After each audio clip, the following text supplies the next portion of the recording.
ว้าออกจากใจบ่มีหญิงใดเทียบน้องคนนี้เป็นเมียอายที่แสนดีน้องนาลียังข้างสร้างฟ้าเปรียบเหมือนสาขาคอยปรึกษาปัญหาหลายอันมีน้องสวยเติมฝันปัญหาน้อยอันอายบ่หวั่นไหวบ่เว้าจากใจตัวน้องสามวัยน้ำใจแสนดีโอ้จากหักเกียรติศักดิ์ศรีของสามีอยู่ในสังคมหัวไปสร้างสรรค์บ่มีวันน้องว่าสิจมปัญหาทุกอย่างบ่ใส่อารมณ์นวลน้องสมเป็นแม่เงินที่ดีภูมิใจดีที่อายมีนวลน้องเคียงข้างศาสตร์นี้จะขอหานาช่วยกันเสริมสร้างครอบครัวเอาสองปัญหาหลายอย่างน้องนางยังช่วยแบ่งเบา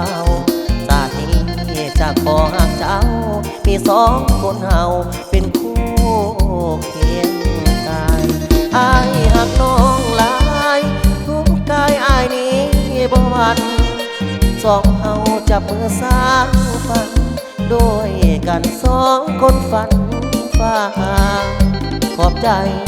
สวรรค์ที่ประทานส่งน้องนั้นมาคงอีกบ่ดนดอกนะสองเฮาคงพากันถึงเส้นใส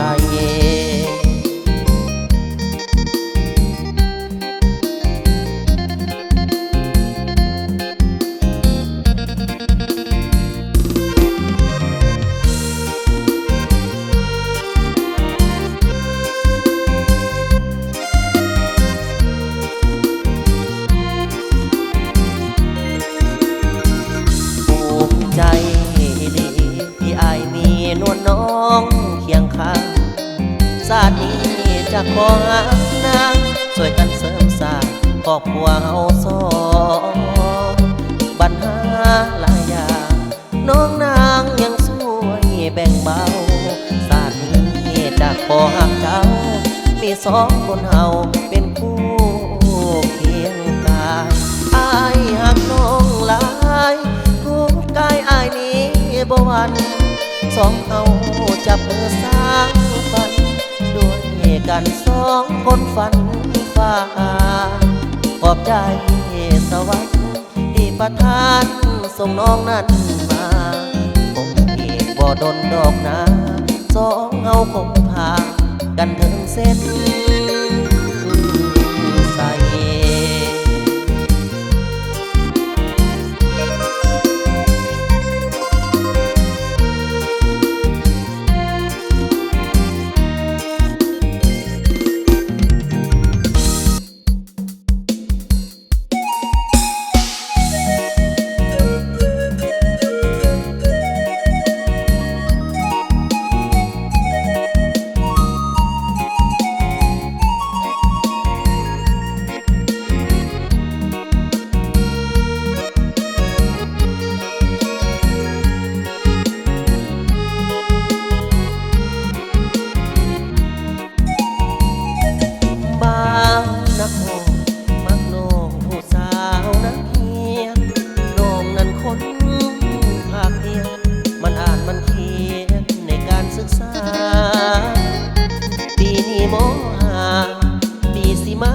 น้องจบม.ปลาย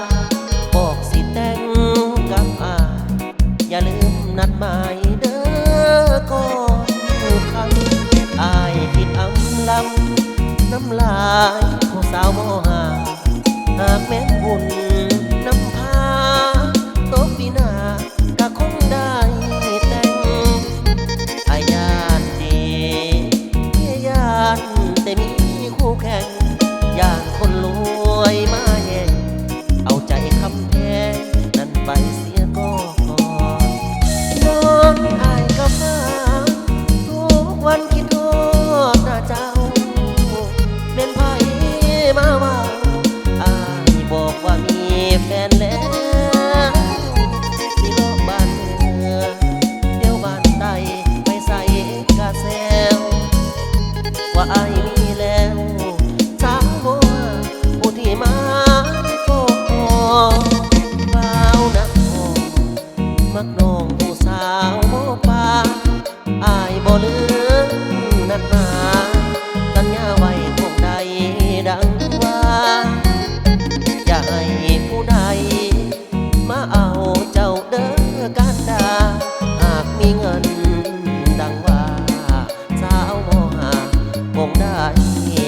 บ่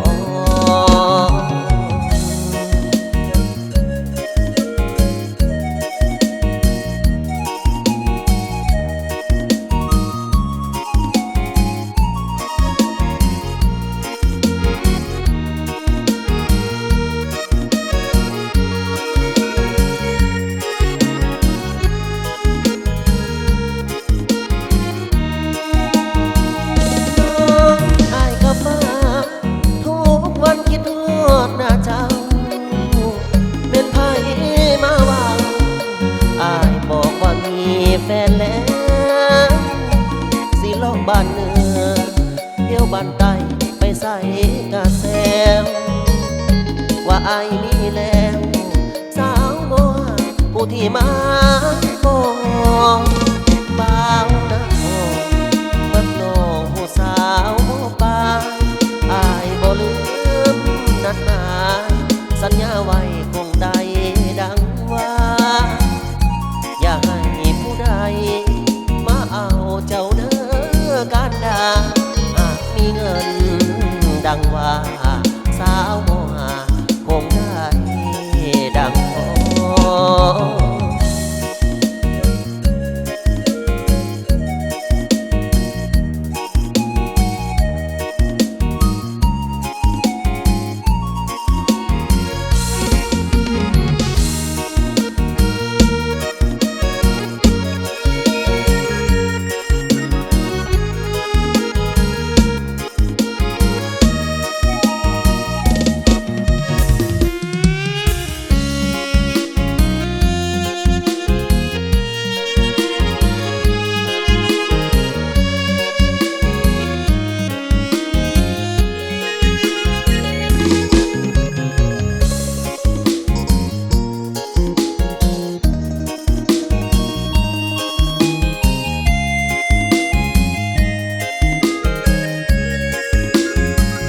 สาวเมืองแก่นเท้ากินข้าวขาวสาวก็งามอายอยากมาขอทานลงคานจะได้บ่นาสาวบ้านนาบอนอ่อนสอนแท้เดียวตาห่วยเป็ดห่วยหลอดนั่นนาห่วยต่อคนตาอายจำได้ดีสาวบ้านดอนเมฆเมื่อได้เห็นสุดแสนซื่นบานนาคักดอนสั่งจำมันบ้านแค่นั้นยังจำฟังใจสาวหวยอีหุ่มอุ้มตุ่มบงคาก็ไปเวิร์นคำหวยลาน้ำลายไอ้ก็ไปสองเฮากันสาวบ้านเมืองหมออายอยากมาขอเดลานาหินสามทรงนั้นนาสาวหวยบัวหาอายขอหักมันสาวบ้านหวังบุญงานบุญหวังป่าโพกันจะขอเคียงผู้จอมควันปากแก้มคืนนั้นปากตรงเข้าใจงามสาวบ้านนอกขอ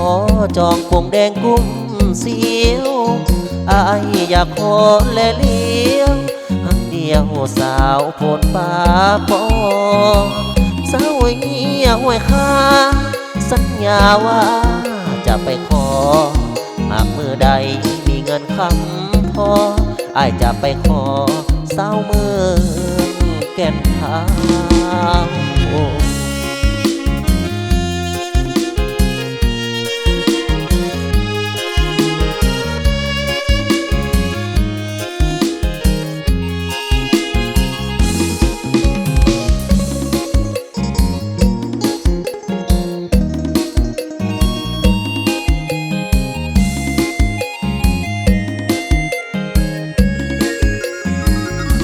บ้านเมืองหมออายอยากมาขอเดลานาหินสามทรงนั้นนาสาวหวยบัวหาอายขอหักมันสาวบ้านหวังบุญงานบุญหวังป่าพบกันจะขอเคียงคู่จอมควันปากแก้มคืนนั้นปากตรงเข้าใจ งามสาวบ้านนอกขอจองปงแดงคุ้มเสียวอายอยากขอและเลี้ยวมักเดียวสาวโพนป่าพอสาวเหียห้วยค้าสัญญาว่าจะไปขอหากเมื่อใดมีเงินคำพออายจะไปขอสาวเมืองแก่นขาว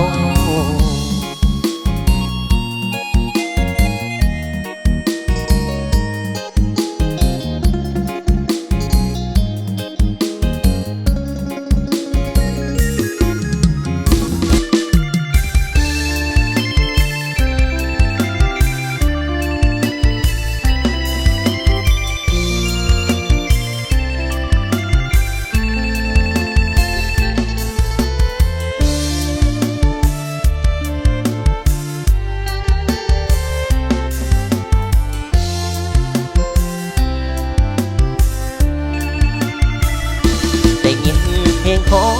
ยองสาวบ้านเกินว่างามเด่นเมื่ออายนี่ได้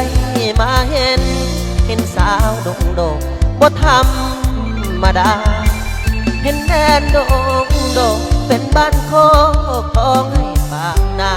น้องสาวก็งามโสภางามเปรียบเทียบสาวบ้านเกินสาวโด่งนับว่าโซไอ้หลาย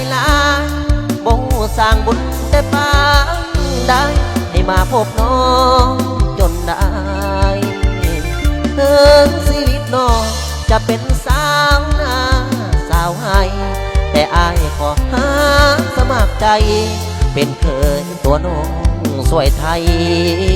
นาบ่าวนักศึกษามักสาวนาบ้าบอกพาแต่นิทานข่าวกำพายังได้เพียงผู้นางโลดจะนาหรือคนอย่างอายน้องบ่มาในสายตาหาน้องบอกหากาลุณาทักบ่าวไทยไตใจดีสาวโด่งนับว่าโซไอ้หลายเด้หากน้องบ่ตกลงโอเคไอ้บ่าวปากเสต้องเป็นบ้าผัวหัวใจของอาก็หมายตายห่มสายขาถ้าน้องบอกหากาลุณาไอ้คงเป็นบ้าปล่อยตาย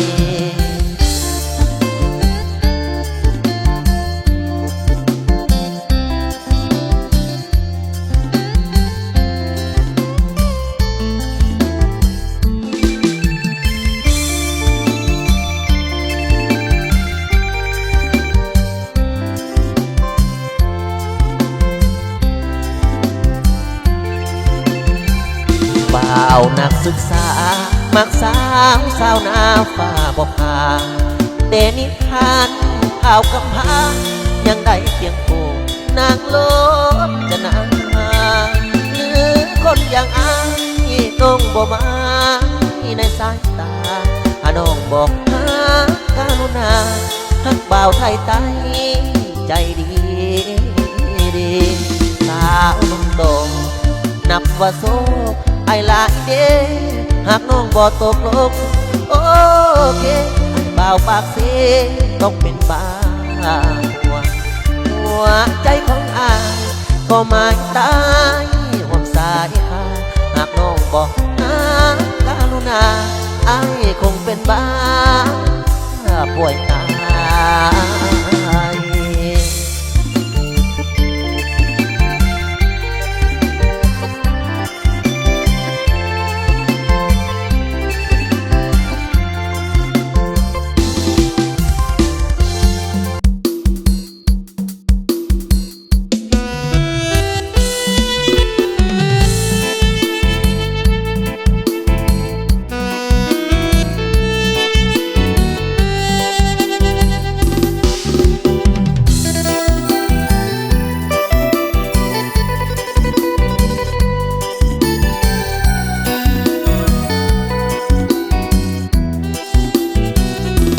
ขอบใจ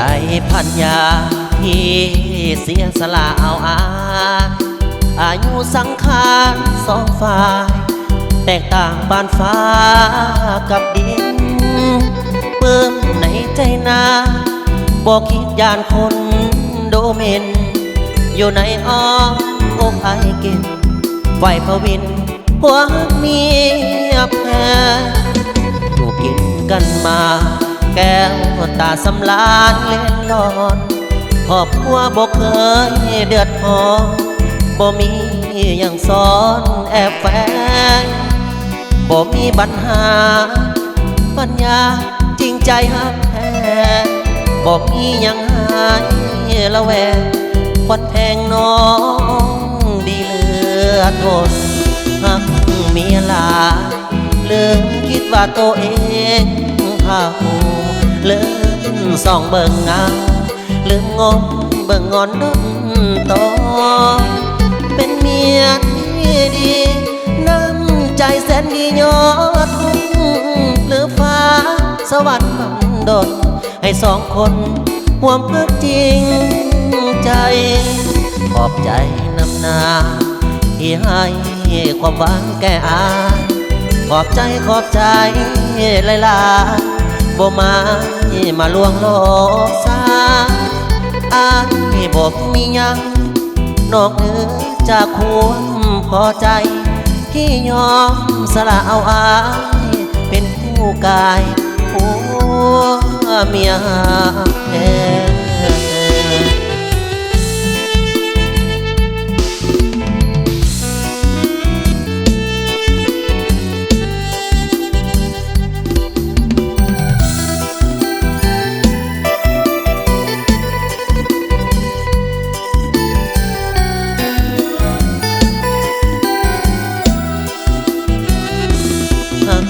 เมียหลาเริ่มคิดว่าตัวเองข้าหูเริ่มส่องเบิ่งเงาเริ่มงมเบิ่งงอนดนโตเป็นเมียที่ดีน้ำใจแสนดียอดทุ่งหรือฟ้าสวรรค์ดลให้สองคนความพักจริงใจขอบใจน้ำนาที่ให้ความหวังแก่อายขอบใจหลายๆบ่มาลวงหลอกสาอายบ่มีหยัง